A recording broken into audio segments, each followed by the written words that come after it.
tulip. Fighting! 너 딸기한테 말해. 한마디 해.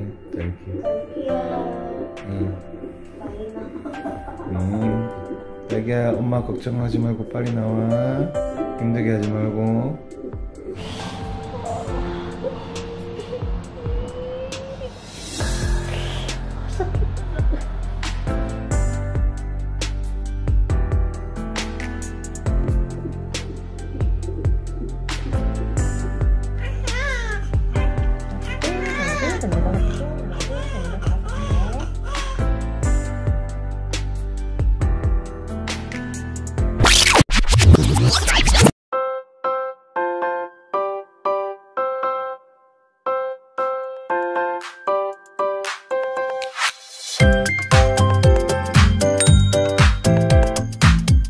Annyeonghaseyo. So today is October 28 and nandito kami sa sasakyan kasi papunta na kami ng hospital kasi dapat November 6, 'di ba?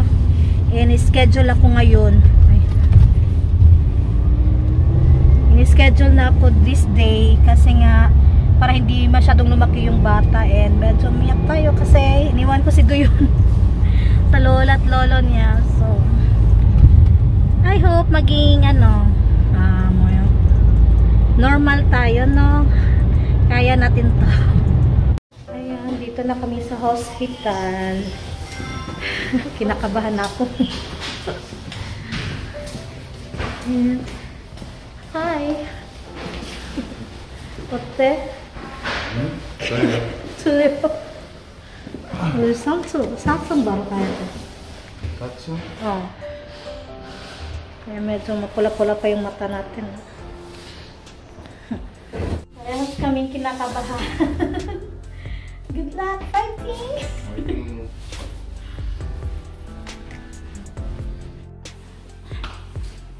Yan, kailangan namin magpalit ng sapatos. 아빠 신발은 여기 실외 해당에 넣으시고요. 엄마 신발은 여기 넣어서 가지고 들어가실게요.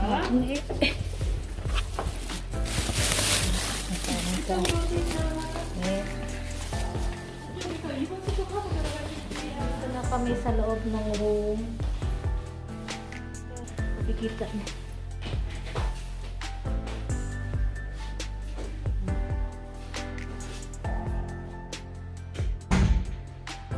So yan yung maternity na bag ko kaso hindi ko na siya talaga na ipakita kung anong laman yan. Hindi to. So hindi pa talaga to siya room ng kung saan tayo talaga matutulog after mga anak. Ayan, nakaratay na tayo, no. Kailangan daw lagi nakamask siyempre pag may pumapasok. Tapos may nilagay dito sa tiyan ko.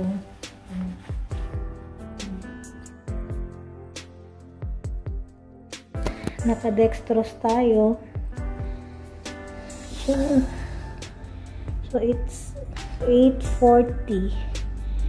Kikita nyo 10:28 8:40 and lumabas pa yung asawa ko.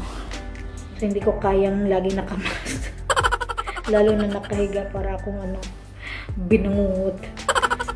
Dumating nga yung asawa ko. Bumili siya ng tubig, juice, taka yung dalawa na yung kinabit. Hindi ko alam kung ano yan at hindi din alam ng asawa ko kung ano. So, para ata pampabilis ng ng bata. Yan, lumalamon. Hindi kasi siya kumain sa bahay.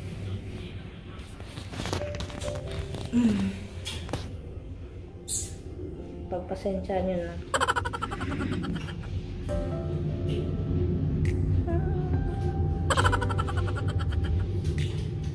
So matulog muna tayo, no? And as of 9:10 humihilab na yung tiyan ko at gusto ko ng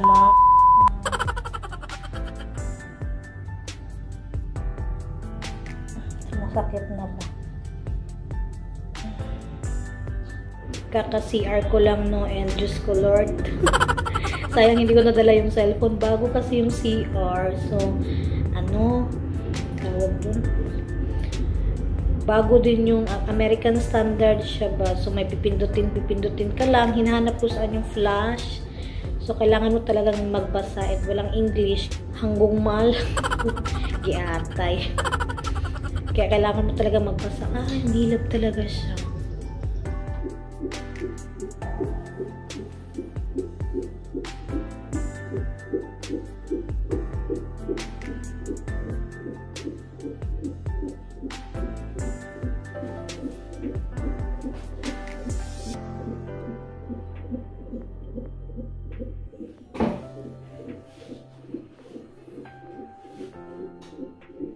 주 괜찮아? 불편해?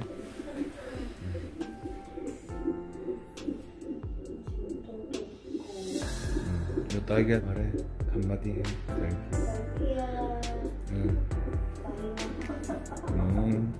딸기야 엄마 걱정하지 말고 빨리 나와 힘들게 하지 말고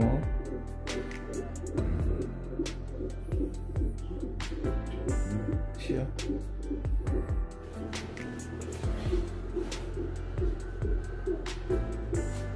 So, as of 10 a.m., nasa 10% pa lang ako and every hour, minamonitor din yung BP ko, yung dugo ko. And, ayan, humihilab na yung feeling ko talaga. Yung parang alam niyo yung, re-reglahin kayo, may regla kayo, tapos medyo masakit yung pusot nyo, balakang, ganun yung feeling ko ngayon kasi dahil nga dyan sa tinurok. Ayan, yung mga gamot yan.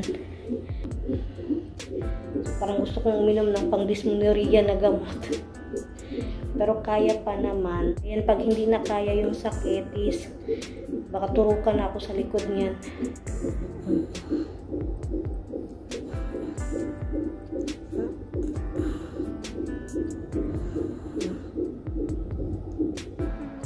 Naiiyak na ako kasi 1 na.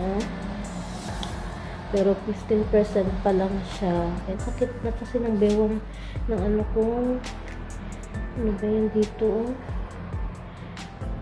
So, dapat 30% na bubukas yung ano ko. Para matukan sa likod. Para hindi ko ma-feel yung sakit ba. Ang sakit.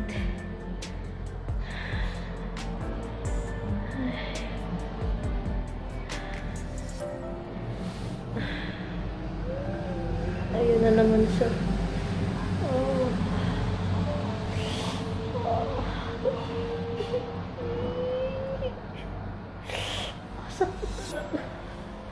A few moments later. Ayan, may BP tayo. And tinurukan ako sa likod. Kasi di ko na kaya yung sakit. Tapos nag-change na rin kami ng room. Dito na kami sa delivery room and ayun, yung ano ko panubigan, inano na ng doktor. Hintayin ko pa yung doktor na kumain.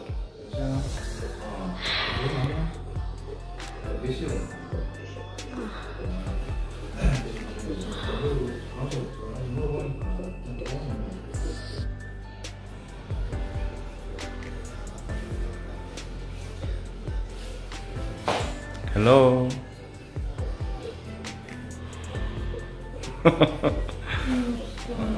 어때?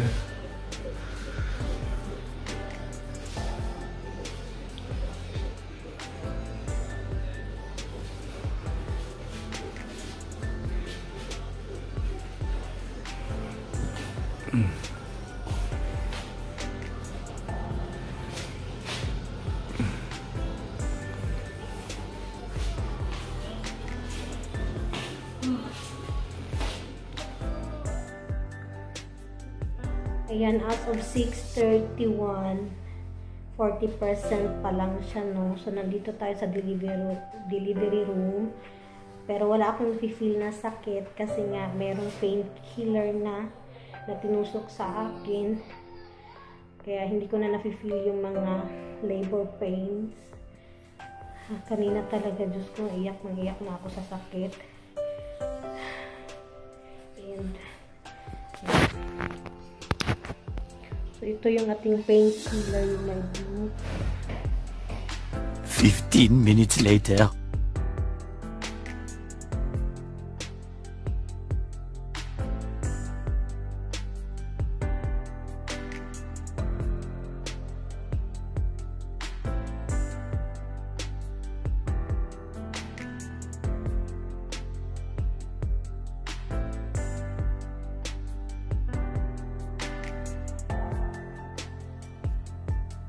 One eternity later. Ayan, 10 PM na. Kakain ako konti ng lugaw. Kanina hindi pwede kasi bigla akong nilagnat. Ayan, super laki na ng mukha ko, no? Kasi nga may mga tinuturok-turok. Uminom din ako ng gamot para bumaba yung lagnat. And now, 50% na. It's 11:52. So, 80% na. Baka mga anak mamayang madaling araw. Fighting.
따라서 있습니다. 소독제 바르셨죠, 아빠? 예, 저. 하나, 둘, 셋, 넷, 다섯 개. 하나, 둘, 셋, 넷, 다섯 개 따라서 있습니다. 쭉 이어서 잘라주세요. 네, 축하드립니다.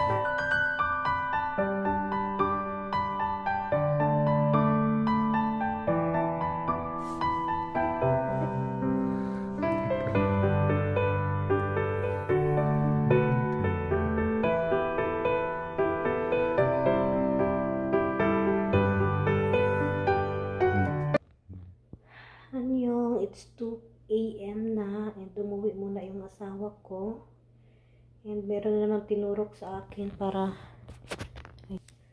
ayan, meron na naman tayong paturok para mas mabilis tayong makarecover.